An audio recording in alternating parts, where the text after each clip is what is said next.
আসসালামু আলাইকুম। আমি সাবিহা ফেরদৌস। বর্তমানে ব্র্যাক প্রগতিতে ক্রেডিট অফিসার হিসেবে কর্মরত আছি প্রায় 1.5 বছর। আমার কর্মস্থল হচ্ছে চট্টগ্রাম আরবানের পাঁচলাশ এলাকার বায়েজিদ শাখায়। বর্তমানে আমি 139 জন বড়োয়ার দেখছি। আমার শাখার কারেন্ট রেশিও হচ্ছে 2.88 এবং আমার কারেন্ট রেশিও হচ্ছে 0.00। প্রতি মাসে 10 থেকে 12 তারিখের মধ্যে আমার প্রায় 90% কিস্তি আদায় হয়। আমি যে এলাকায় কর্মরত আছি সেখানে অধিকাংশ ঋণগুলো হচ্ছে নির্ভরতা ঋণ এবং ট্রেড লোন। এছাড়া অন্যান্য রেমিটেন্স লোন এবং মাইগ্রেশন লোনও রয়েছে। কিভাবে আমার নির্ভরতা এবং ব্যবসায়িক লোনগুলো নির্বাচন করে বিতরণ করি তার কিছু ধারাবাহিকতা আপনাদের সামনে তুলে ধরছি। প্রথমত, যখন কোনো ঋণী সার্ভে অথবা আমার কোনো সদস্যের মাধ্যমে আমার কাছে আসে, প্রথমত সেই ঋণী সম্পর্কে তথ্য নেওয়ার জন্য আমি, যদি সেটা নির্ভরতার ঋণ হয় তাহলে উক্ত প্রতিষ্ঠানে আমার যে পরিচিত যে সদস্যরা রয়েছেন সেই সমস্ত সদস্যদের থেকে সরাসরি অথবা ফোনের মাধ্যমে আমি উক্ত ঋণী সম্পর্কে বিভিন্ন ধরনের তথ্য নেই, বিশেষ করে লোকটি কেমন।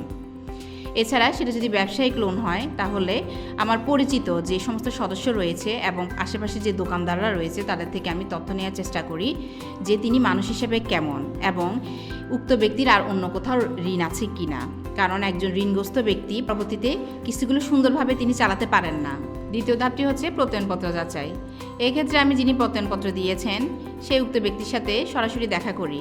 আর যদি সরাসরি দেখা করতে নাও পারি তাহলে সেই ক্ষেত্রে আমি প্রত্যয়নপত্র যাচাইয়ের বিষয়টি সহজ করার জন্য যে কোম্পানিগুলোতে আমি লোন দেই সে সমস্ত কোম্পানিগুলোতে পরিচিত যে সমস্ত ম্যানেজমেন্ট রয়েছে এবং HR ডিপার্টমেন্ট রয়েছে তাদের সাথে সবসময় যোগাযোগ রাখি এবং তাদের প্রত্যয়নপত্র ছাড়া আমি কখনোই লোন দেই না। এবং তাদেরকে সবসময় অবগত করে রাখি যে কোনো কারণে উক্ত লোনার যদি চাকরি সংক্রান্ত কোনো সমস্যায় পড়ে পরবর্তীতে তাহলে সাথে সাথে যেন আমাদেরকে ইনফরমেশনটা দিয়ে দেয়। তৃতীয় ধাপটি আমার জন্য খুবই গুরুত্বপূর্ণ যে কোনো লোনের ক্ষেত্রে, সেটা হচ্ছে উক্ত ঋণীর বাসস্থান পরিদর্শন করা। সেজন্য আমি ঋণীর বাসস্থানে যাই এবং বাসস্থান পরিদর্শনকালে আমি পরিবারের সদস্যদের সাথে কথা বলি এবং তাদেরকে জিজ্ঞেস করি উক্ত ঋণী যে ঋণ নিচ্ছেন সেই সম্পর্কে তারা অবগত কিনা। সেই সাথে আরও জিজ্ঞেস করি যে ঋণের খাতটি এবং ঋণের পরিমাণ সম্পর্কে তারা জানেন কিনা।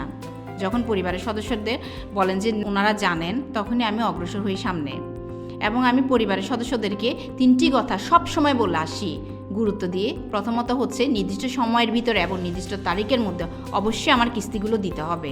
যেহেতু আমাদের এটা মাসিক কিস্তি, কোনো ক্রমে আমাদের মাস গ্যাপ দেওয়া যাবে না। ঋণ পরবর্তী যদি কোনো ধরনের জটিলতা দেখা দেয় তাহলে দায়ভার কিন্তু পরিবারের সদস্যদেরকেই নিতে হবে এবং সম্মিলিতভাবে সুন্দরভাবে আমাদের ব্র্যাকের কিস্তিগুলো চালাতে হবে। সর্বশেষ আমি যখন সেখান থেকে বিদায় নেই প্রচুর পরিমাণে আমি তাদেরকে মোটিভেশন দেওয়ার চেষ্টা করি এবং তাদেরকে সবসময় বলে আসি যদি আপনারা সুন্দরভাবে আপনাদের কিস্তিগুলো চালান তাহলে যে কোনো বিপদ আপনার ব্র্যাককে পাশে পাবেন এবং সেই সাথে আপনারা প্রয়োজনের সময় প্রয়োজনীয় অ্যামাউন্টগুলো কিন্তু ব্র্যাক থেকে সহজে পাবেন। তৃতীয় যে ধাপটি আমি সবচেয়ে বেশি গুরুত্ব দিই সেটি হচ্ছে ঋণের সাথে সামঞ্জস্য এবং সামর্থ্যবান একজন জামিনদার নির্বাচন করা।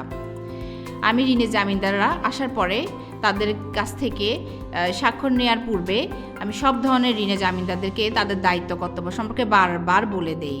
ওনাদেরকে আমি বলি যে এই কথাটি যে ওনার যদি কোনো কারণে পলাতক হয়, কোনো কারণে চলে যায় বা ঋণের কিস্তি যদি সময় মতো দিতে অসমর্থ হয় তাহলে উক্ত ঋণের কিস্তি কিন্তু জামিনদার প্রদানে বাধ্য থাকবেন। পরবর্তীতে কিন্তু তিনি বলতে পারবেন না যে টাকাটা তো আমি নিই নাই, আমি টাকাটা দিতে পারবো না। এ ধরনের কোনো কথা কিন্তু বলা যাবে না।